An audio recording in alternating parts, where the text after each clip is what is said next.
Over the past 100 years, Michigan on average has warmed 3 degrees. There are parts of the western UP that have warmed on average more than 10 degrees Fahrenheit. Michigan as a whole has so much less snow in the winter. I mean, even including this year, we got smacked with a heat wave of 90 degrees in the middle of May for about a week, and it cooled off into the 70s, and then it was right back in the 80s. And as you can see, like the grass, like we just haven't gotten much rain. I think that's what's really crazy to me, considering we have all this water all around us, and yet we just don't get the rain like we used to. So even last year around this time, it was one of the record falls, one of the record autumns for heat. We're seeing increased flooding as a result of climate change that's having impacts on our agricultural industry. So it's creating really unpredictable weather conditions already that are having serious economic impacts. Line 5 is only going to continue to worsen that. We had huge amount of ice on 2 occasions over the last 10 years, but the last 2 or 3 years has been minimal shore ice. We are going to continue to see a forest species change. Over 30 years ago, when the very first report of the Intergovernmental Panel on Climate Change came out to alert the public that man-made carbon emissions were making a significant contribution into the greenhouse effect in the atmosphere, causing global warming. At the time, the CO2 concentration in the atmosphere was about 375 particles per million. Today it is 420 particles per million. The data and statistics are out there. We know that humans are the driver to exacerbating climate change.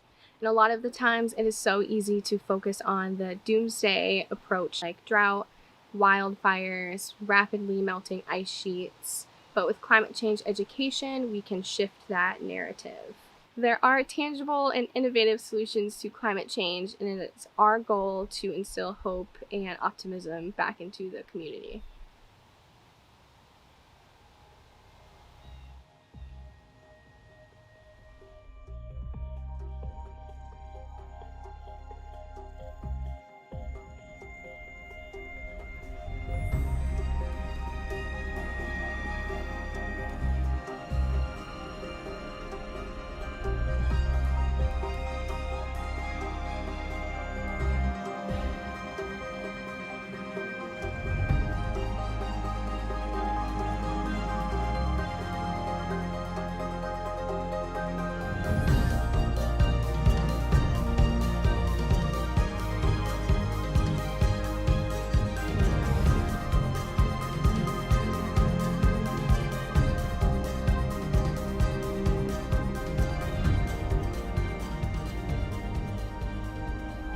I was an undecided major, and I was taking a class in environmental studies just to explore my interests. I first heard about climate change and environmental justice in this class, and I remember thinking to myself, like, why aren't we doing more about this? And this is so serious, like, we need to take action right now, which is how I got into pursuing meaningful solutions to climate change and pursuing that as a career. My name is Leah Anderson, and I'm a graduate research assistant for the Climate Change Education Solutions Network. I graduated from Grand Valley in 2020 with a dual degree in environmental studies and geography, and an emphasis in climate change, adaptation, mitigation, and resiliency. The goal of Climate Sisu was to move away from the doomsday narrative when talking about climate change. The network was eager to find solution-based messages that resonate and connect with an audience rather than incite fear. We spent the summer traveling to different areas in Michigan to hear stories and personal accounts from educators, local citizens, community partners, and more who are passionate about climate change advocacy and spreading hope. Our first stop was in Traverse City and Suttons Bay.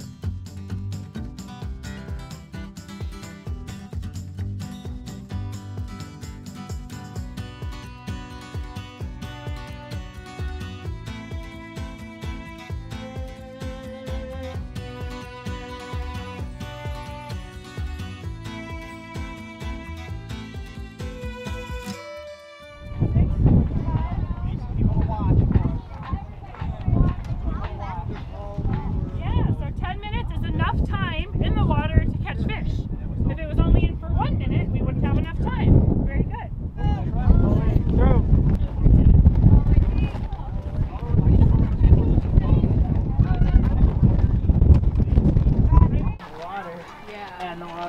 volatile and erosive, and the wetlands doing those ecosystem services for summer, for protection, for all those things.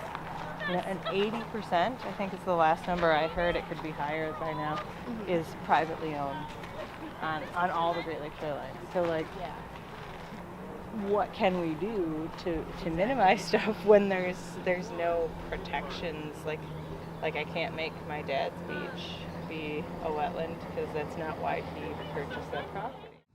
My name is Trish Smerjak, and I'm the education coordinator at Inland Seas Education Association. The way we teach isn't different than the way any good educator teaches. What makes it unique, what the secret sauce is I think the combination of factors. It starts with Inland Seas and the program that they've developed since 1989, and the opportunity for students from schools, starting in the 4th grade up, to come aboard and learn about the lakes. Many of them, one, have never been on a boat. Two, they have no clue what the lake is all about. And once they get on board with the various programs we have, they begin to sense, better understand the relationship of the sun and the water, what's beneath the water, pollution, plastic. When you're sailing, when the wind, the breezes that are in some ways created by the water and the behaviors between the atmosphere and the water, when that's motoring them around a Great Lake body, that's such a unique thing. You're never going to forget it. So the place is a big piece of the puzzle. And then what we do aboard it is really engaging and experiential focus.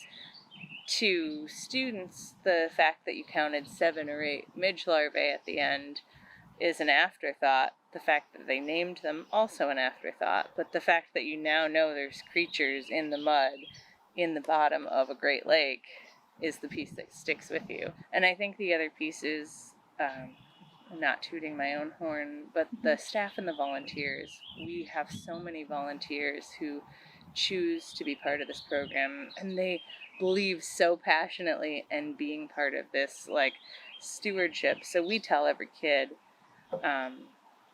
that arrives that you're going to be a scientist, you're going to be a sailor, and when you leave this ship, we hope you're going to be a steward for the Great Lakes.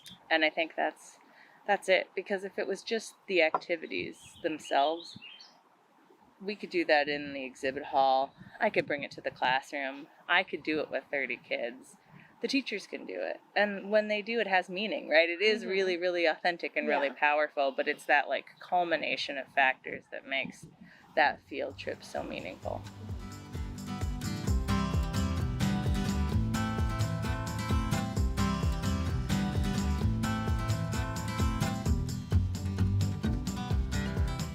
And Michigan has just started making some amazing red wines.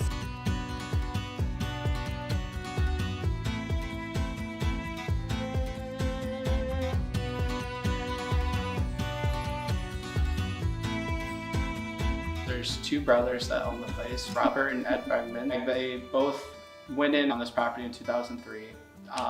And just slowly but surely, this actually used to be peaches here, and slowly but surely they started adding vines into this vineyard, just depending on what would grow well. And then here we are today. In addition to Crane Hill Vineyard, there is Cedar Lake Vineyard, which is just a mile east of here, and then we have a vineyard south of here, Timberlea Vineyard. So we have about 60,000 vines, or 55 acres now.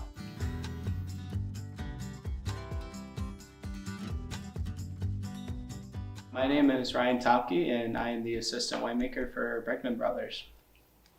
Back 15, 20 years ago, there was a lot of grape varietals, more specifically, in our case, Cabernet Sauvignon. People would have thought you'd be absolutely insane to plant that 20 years ago, and you would have been, because the weather pattern was just not favorable for it.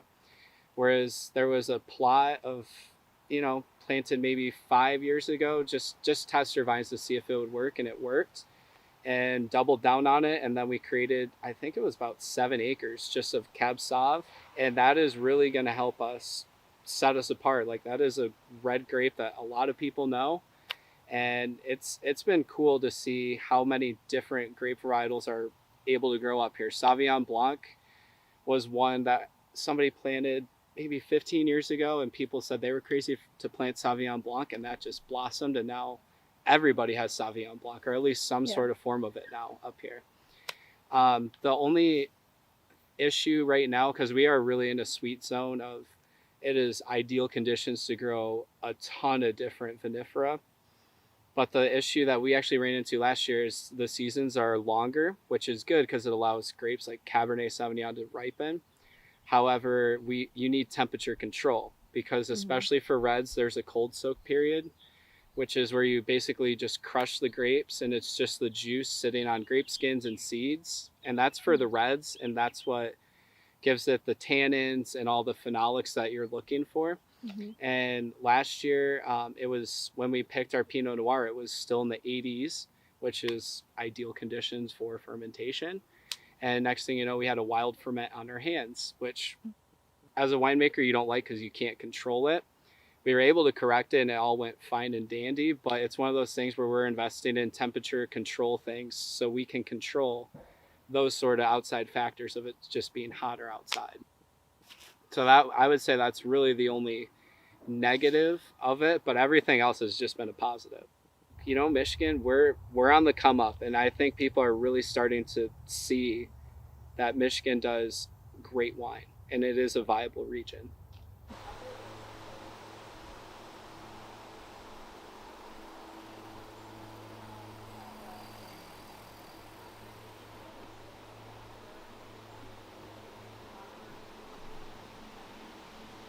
Not only is alternative forms like walking and cycling, it's interesting that we consider them alternative when they used to be the only really ways to get around. But you know, first and foremost, they do limit emissions. That's the big one. But then it also just adds a whole other element of health and well-being. And I think it really adds to the vibrancy of the community and makes it more resilient in other ways. So if we can get away from only being able to travel with a single-use vehicle, it makes us more resilient in more ways than one.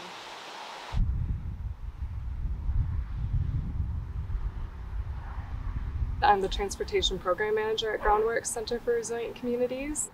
Transportation in the United States accounts for the largest percentage of greenhouse gas emissions. So at Groundwork, one of the big things that we are advocating for is a passenger train system to Northwest Michigan. So we would really like to connect Northern Michigan to the rest of the state. Currently, there are a few different Amtrak lines in the southern parts of the state that connect really into Chicago and Detroit, but those are really just catering those markets. We would like to see a transportation system that's built for Michiganders, right? For people in Michigan and to connect our towns. It's hard to travel across our own state. If you want to get from Grand Rapids to Detroit, you essentially have to go all the way down to New Buffalo, almost out of the state, and then back up to Detroit. So you have to get on a whole different rail line to get there. So nothing's really well connected, and we would really like to see that change. So we would like to see wherever you live in Michigan, it's easy to get to one place or another on train. And the reason why is because we feel that it is a more equitable way to get around.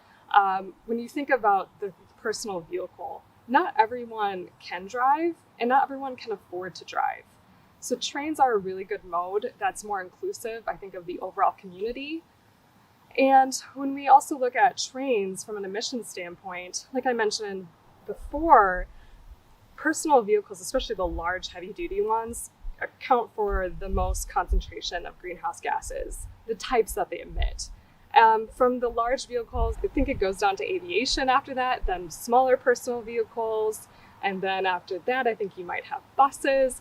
At the very bottom of emissions are trains, because they're so efficient in moving lots of people at one time. I don't remember exactly who said it, but there was an urban planner that talked about how the things that we need to do to make our cities attractive for people maybe fleeing areas of other climate stressors. If we want to make our cities attractive, in the future, it's the same things that we need to do to make them more equitable, sustainable, and productive. And it kind of reminds me of this older cartoon about climate change and how, it's this person that stands up in front of the crowd and says, well, what if climate change isn't real and we change the world for better for no reason, right? So, what if we do all this work for nothing and we make it a better place? That's kind of how I think about it, right? So the things that we need to do to make our communities more sustainable and resilient in the face of climate are things that would be better for all of us in the end anyways. Yeah. Typically, those communities end up being more walkable, bikeable, and I would argue that those are the places that people want to be anyways. Especially the more walkable of places, or the more you have public transportation, people gravitate to those areas. And because they're attracted and feel comfortable in those spaces, they also then end up spending more money, right? So then you have a more productive community economically, which then attracts more businesses. And I would also say that having those spaces that are comfortable for people to gather and mingle, in the end, that creates more connections with people, which is something I think we're in desperate need of. The governor set a deadline of yesterday to shut it down, but at this hour, oil is still running through Line 5. This is not just an up north issue. The people in the straits are not the only ones affected by this. It's a statewide issue, and frankly, it's a regional issue. The Bad River Band of Lake Superior Chippewa Indians in northern Wisconsin has filed the lawsuit. The tribe says this litigation follows a failed multi-year mediation process with Enbridge. But Enbridge is also saying that Line 5 is operating safely, reliably, and in compliance with the law. The state of Michigan has never presented any concrete evidence to suggest otherwise. I'm the Climate and Environment Program Director for Groundwork Center for Resilient Communities. As the Michigan Climate Action Network, with that hat on, we have commissioned an expert study for the Public Service Commission case that looks at what the impacts of Line 5 are on climate change specifically. And continued operation of the dual pipelines would result in about 27 million metric tons of carbon being emitted for over the projected life of the pipeline. So that's about the equivalent of 10 coal-fired power plants. So it's a huge impact. The economic costs have been projected at about $41 billion from 2027 to 2070. So, not only dire environmental consequences, but also really serious economic impacts that are projected for the region if we don't act, to shut down the pipeline and really start to embrace a clean energy economy. So recently, the Public Service Commission made a ruling that Enbridge would need to provide more documentation about the safety of the existing dual pipelines, as well as the tunnel proposal, and essentially have said that Enbridge has failed to prove that the tunnel proposal is safe, along with that continued operation. And so they need to address things like, potential explosion risks that have been outlined by experts, damage to cultural resources for the tribe. There are a number of pieces here that really remain unanswered, and every day that goes by, this is a looming threat to the Great Lakes and really to our regional economy. So Groundwork has been really involved in working to shut down Line 5 in a number of different ways. As I said at the beginning, we are a managing partner of two different entities, so we have kind of different tactics that we apply depending on which organization we're representing. So for example, for the Great Lakes Business Network, we are really engaged in getting businesses involved in the Line 5 fight and in shaping the public narrative. So we work with our partners at National Wildlife Federation to do all sorts of different actions, whether they are targeting state, federal legislators, whether it's targeting the Biden administration, seeking things like a presidential revocation of the presidential permit to shut down Line 5. We've continued to put pressure on the Whitmer administration in particular, and we're continuing to outline the economic impacts of the tunnel and really lifting up, a lot of our businesses are recreation-based businesses, and so they have a true stake in making sure that the Great Lakes remain healthy and remain a viable source of recreation opportunity. On behalf of the Michigan Climate Action Network, we are also interveners in the Public Service Commission case. So we've helped to, drive expert testimony. As I mentioned, the expert testimony that we found in that case was groundbreaking, and really having experts that were weighing in on an active oil tunnel is first of its kind in the country, and so it's really precedent setting and something that we're really, really proud of. There are lots of ways that concerned citizens can get involved to shut down Line 5. Call up your state senator, your congressional delegation, our congressional delegation, as well as members of the Biden administration. They are key decision makers in this and need to be held to account. So those are some of the main ways to get involved. Of course, there's always volunteer with our organization, donate to help support the work, and stay informed so that you can be an effective advocate.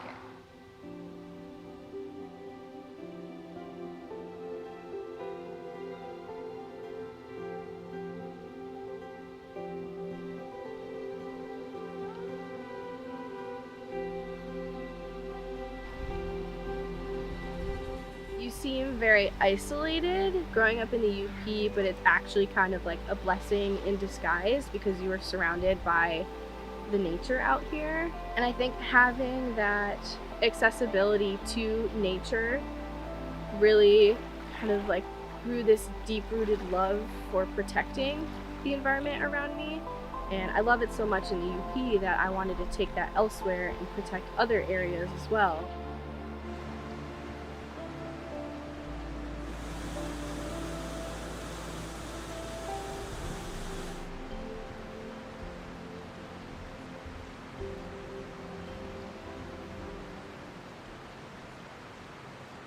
So my name is Emily Leach, and I'm a senior planner with the County of Marquette.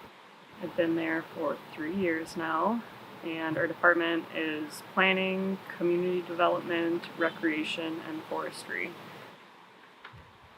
In relation to other areas in the country, Marquette and Michigan aren't going to be hit by climate change as badly. We have a huge body of fresh water for drinking. It's relatively mild temperatures. We are seeing an increase in extreme weather events and, more hot and cold changes in snow load. But we aren't getting those huge wildfires like out west, those, extreme flooding situations. We are, seeing some of that, but not to the extent as elsewhere. And people are taking note of that. And when we have all these people moving in, that's affecting our housing stock, our housing situation. That's, not only boosting up prices of housing, but housing, availability, accessibility. So I would say, in terms of like the social side of the built environment, housing is a key issue. And then also in relation to providing utilities to an influx in people. Obviously, potential built environment utilities being, pulled away by the lake level changes and erosion. As I mentioned, aquifer and well issues, damages to pavement and roads from extreme downpours. Just in May, in Ishpeming, they had a huge downpour, and this happens in just like select spots. We'll see on the radar that we've got some, orange, red spots coming in, and then all of a sudden, just like within an hour, multiple inches will fall down, and our utilities cannot handle that. It's really important to plan ahead, and some of these written documents are required by the legislature in Michigan to apply for state funding. So there's the funding factor where, maybe you're required to plan out your projects years ahead of time. I would say the main factor, the main important thing for planning in cities and townships is the community buy-in. So getting the planning process underway where you put out surveys and you really talk to these different nonprofits and businesses and groups and see what their needs are, what they would like to see in the future, where they are expecting development to occur, and then kind of mesh all of that together in a collaborative plan. So it's not just, people working in silos.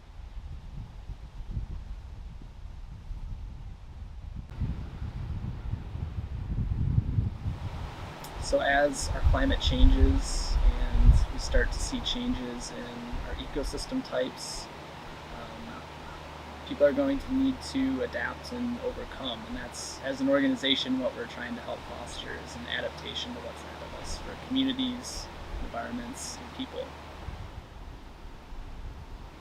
When I came to Marquette as a student at Northern Michigan University, I was lucky enough to meet the program manager for the GLCC at the time and worked the summers as a crew member and later a crew leader.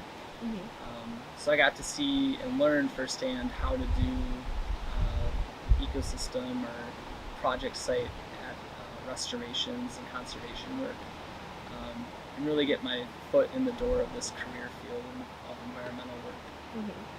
So I think our organization's a great opportunity to gain experience, get paid doing it.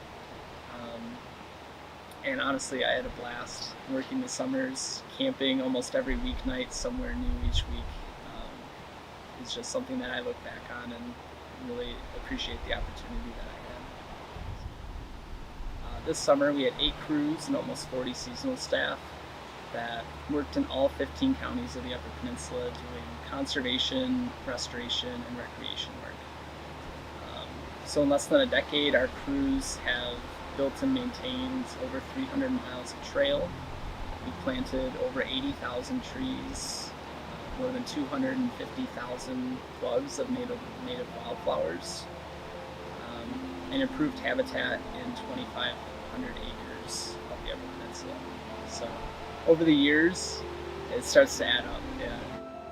In the early 1980s, I was a subscriber to Science News magazine, and there was a tiny article that was described some research work that a fellow had been doing for many years, and it was simply his report that this population of butterflies that he had been studying for decades had moved 20 miles north over that period of time.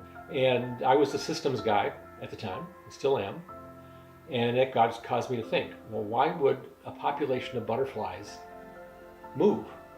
And the only thing I could think of was their habitat moved. They were following the habitat. And why would a habitat move? Well, I wasn't into habitat. I wasn't sure about that. But an obvious activity was their food supply had moved. And that got me to looking for why would that happen. And there were some early suggestions that, well, maybe the temperature's getting warmer down there. Maybe it's something to do with that. They're moving up to a higher elevation and just moving north where it's a little cooler. And so that's been on the back of my mind since then. And then when we first heard about the climate reality training, we both applied, and we both got accepted, and we went. And it's easy to say things are life-changing. The training is life-changing. Absolutely was. This is our major exhibit for going to events. What we have found is that with only the two of us, and people want to talk, we are engaged. But we needed some other way for people to be able to walk through an exhibit and kind of self-train. And what we have found is that people can walk through this, spend 5 minutes or 10 minutes looking at each panel, which have headers up above to give kind of a representation of what's there. Nobody walks through this without finding something astonishing, and that's what we were looking for, and we did that. Luckily, climate science is wonderful. It is. It's a fascinating subject when it's not scary as hell, and so we tried not to be scary here. This is all stuff that should generate hope, and that's why we did it. And we think it's paid off. We think we have done more than our share. But that tells us, frankly, if we're at the point of saying that we need to do more. And I'm not sure how that's going to happen, but if we can't wait for somebody else to do it.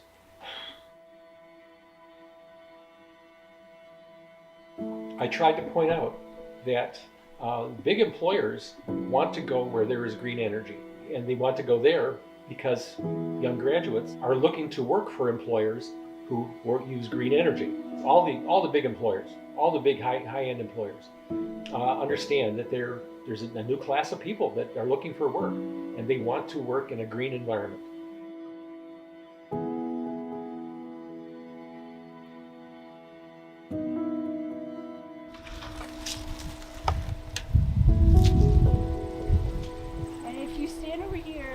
Their flight path is in front.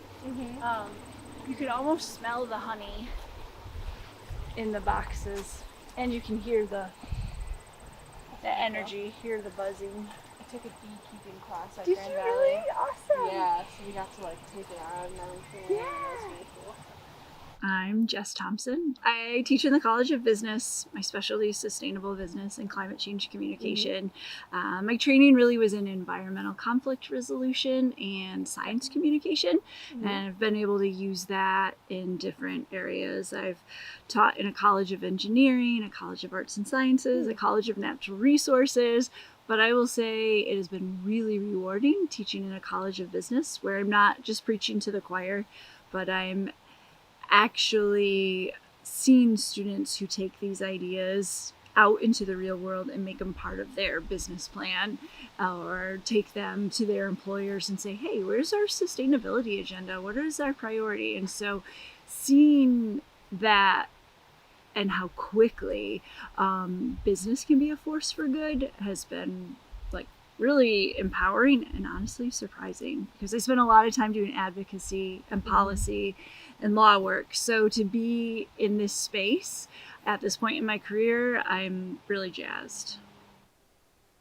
So one of my projects was with the National Park Service and the U.S. Fish and Wildlife Refuges, and really played with like, what do visitors want to hear? So if you're visiting a place that you love and you're seeing impacts of climate change, how much can we tell you before you get totally bummed out and hit despair? So what we've found, and other research for decades prior can confirm this, but doom and gloom messages don't work, fear appeals don't work, and then like thick science language and jargon doesn't work either. So like right off the bat, we're losing a lot of things that otherwise would be persuasive appeals. And what we do find to work are messages that are empowering, solutions-oriented messages, not just like blind hope and faith, but a lot of messages that connect to what the audience cares about in particular, like what their values are. And so you can look across the political spectrum, you can look across socioeconomic divides, and you can start to see that there's a way to connect the issue with almost everything that someone cares about. So if you're really concerned about the economy, you can talk about how, well, the green stocks are outperforming a standard portfolio, and it's almost 2-to-1 today. Stepping aside from the fear and the doom and gloom and really saying, yeah, but there are all these great things we can do. Like, we can tread a lot lighter on the planet and actually have a really good time. Like, we can bike to the library and get ice cream on the way back and make a day of it instead of piling in the gas guzzler and driving and idling. So I think there are ways to slow down and have important conversations with your kids, whether they're your students or your cousins, nieces, nephews, or your own like actual children, and give them an opportunity to feel empowered and know that it's not, the whole burden is not going to be on their hands, because there are people out there doing what they can. And then the first question my kids have is, okay, what are they doing and how can I join in? And again, it's that solutions focused.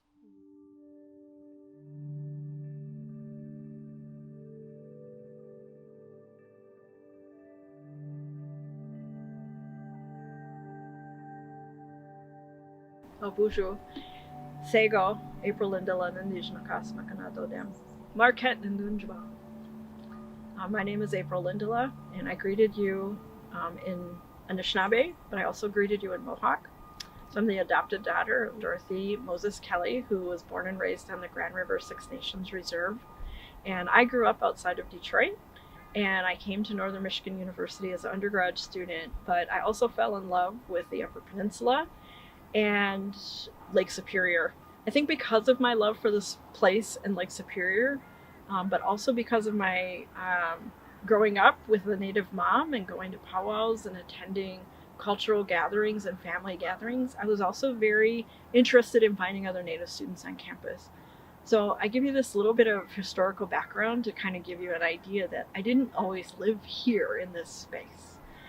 That is the Upper Peninsula, right? I come from in and around the Detroit area, and it's very different. And I can't see myself moving back to an urban center because I think we need to have, I personally will speak, I think I need to have trees and water nearby. It helps with so many things in our life.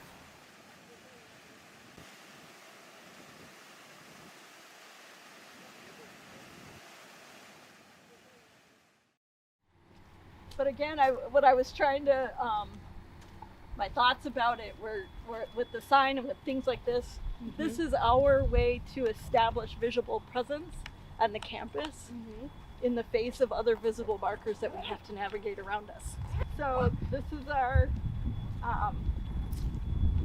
you can see the 4 colors. So this is reflective of what's called an Anishinaabe medicine wheel.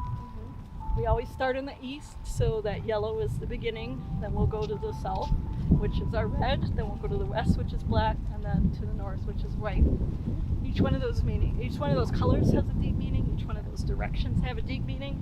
What we wanted to do with those directions was to insert our statement, our official land acknowledgement statement. And we've done so in the English language. We've done so in Braille. We've done so in Anishinaabe using English alphabet letters. But we've also, the North has it in the syllabics, which is the symbols that make up the Anishinaabe alphabet and the sounds of the alphabet. So this was dedicated last October for our Indigenous Peoples Day celebration. We had 200 people plus surrounding here. We had a drum, we had community members, we had faculty, staff, students. And seeing that, like, I had to pause because I was parked up here, and I paused and just saw this sea of color, and the one thing I noticed was, you see I'm wearing this ribbon skirt today. I hadn't seen so many ribbon skirts walk across campus that I had on that day. And it was such a visually powerful, moving experience for me, because these are symbols of Indigenous resurgence in their own way. Yes, they're fabric and ribbon, but they tell a story. And for us as women to be connected to that water, these ribbon skirts are connected to that water.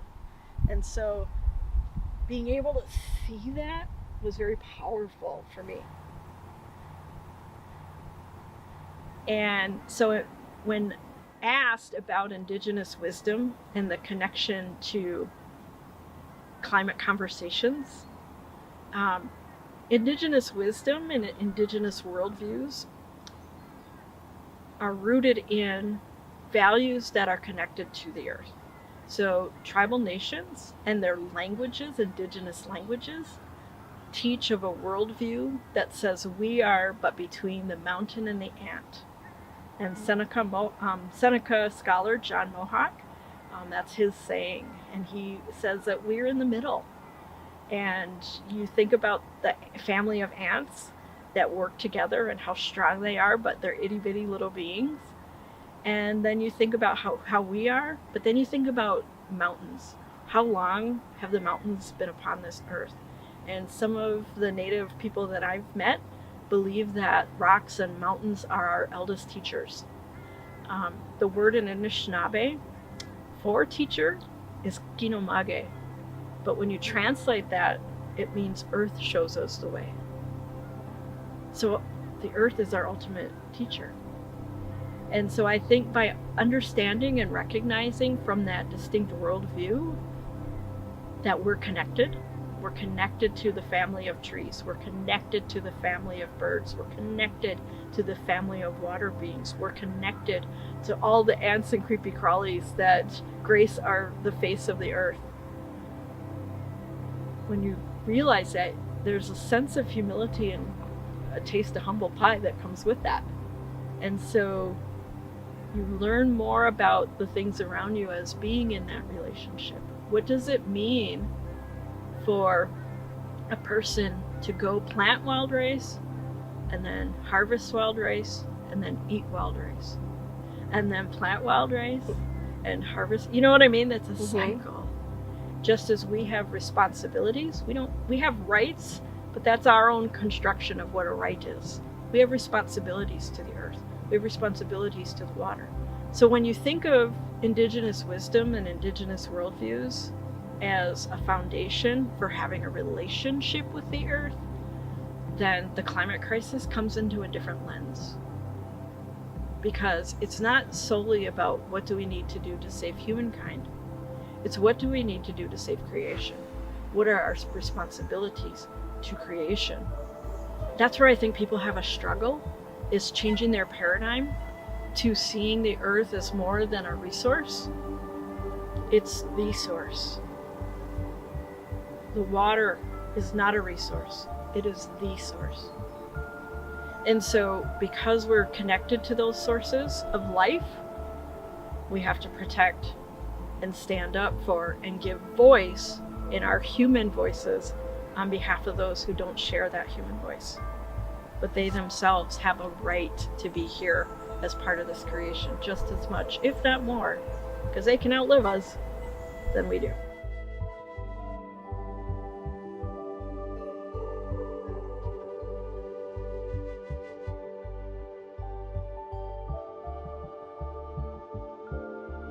My name is Elena Lubimtseva, and I'm a professor of geography and sustainable planning at Grand Valley State University and a co-founder of the Climate Change Education Solutions Network.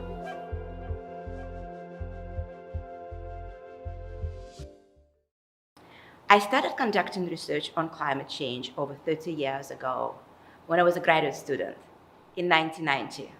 The year when the very first report of the Intergovernmental Panel on Climate Change came out to alert the public that man-made carbon emissions were making a significant contribution into the greenhouse effect in the atmosphere, causing global warming.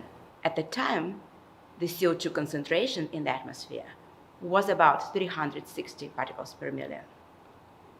I started teaching courses on climate change when I joined Grand Valley as a faculty in the year 2000. And at the time, the CO2 concentration in the atmosphere was about 375 particles per million. Today it is 420 particles per million. And since that time, climate became warmer, more volatile, more humid in some places, dry in some other places, even compared to the time when I was a graduate student, starting doing research on climate change. I have two children who are 25 and 19, about the same age as most of my students. And by the time that they are the same age as I am now, the CO2 concentration in the atmosphere is projected to be around 500 particles per million, probably higher. So for me, this is a very personal issue, as I wonder how climate change is affecting already the lives of the generation of my children and my students here in Michigan and around the world. The recent study by Pew Research Center has found that over 70% of people in advanced global economies, including the United States, are very worried and very concerned about climate change. And over 80% of people are also saying that they're willing to make necessary changes in their lifestyle in order to help cutting emissions of carbon. Over 77% of American people are saying that our schools must teach children about climate change. So the role of environmental educator today is not just to teach students about causes, trends, and scenarios of climate change, but really to help them to engage in climate action, to be a part of climate movement. Not only to understand the problem of climate change, but to know how to be a part of its solution. The solutions come in many different forms, starting with the need to cut our man-made carbon emissions, but also climate change adaptation, community preparedness, and of course, climate change education. Outdoor education, I think, is an equalizer. The minute you step outside, I find if you scaffold it properly, behavioral issues tend to disappear because you're moving and you're learning and you're not forced to like sit and be in a space and you're being, surprised by the little floating fuzzies that are passing you by, distracted in good ways, right? And asking questions then. And I think to demystify it or to take away fear that might surround it, you have to be in it, right? And you have to have those things taken away, because you can't care about something if you're afraid of it or if you don't see it connected to you. And once you connect people to a local outdoor space, they want to protect it. They see the value in it. They've studied it, and now they know it has value. Everything that I know about learning is that the more experiential, the more place-based, the more connected it is to what people care about, the more it's going to last. I think that's the way, because not only do people have all their senses engaged, they're more likely to take a souvenir from that moment that is lasting. Our teachers, whether they have PhDs, whether they have teaching certificates, whatever that may be within a Eurocentric lens, many of them do not have an understanding of that need to switch paradigms in centering the earth as core to all lessons that need to be shared. This is not to say that we can't have lessons about economics. Let's talk about reciprocity as a form of economics, as opposed to capitalism and consumerism, which is about consume, consume, consume, consume. Where's the idea of conserve and respect and responsibility? That is tied in with reciprocity as an economic framework. So when our teachers don't know what they don't know, how do they know to ask the question, is there an alternative? Indigenous studies provides that avenue to the alternative. And it's rooted in the ancientness of stories that are part of this land. So it makes sense to go to those roots, to go to those that have been here first and ask, we need help, because our planet and all of creation is in crisis. As far as anybody who's a climate denier, a climate crisis denier, those are distractions that our planet doesn't have time for. And Indigenous people who are culturally connected, especially those connected to the language, they know this. And so they move forward regardless.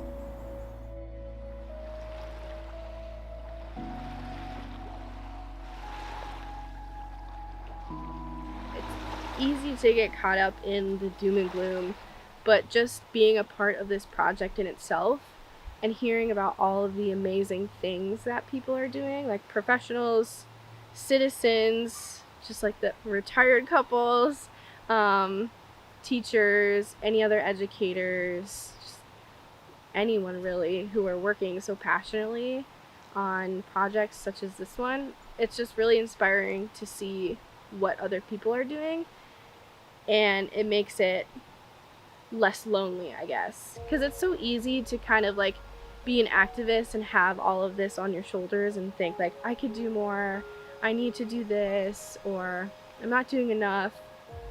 But seeing other people and knowing that you do have a support system, that gives me hope.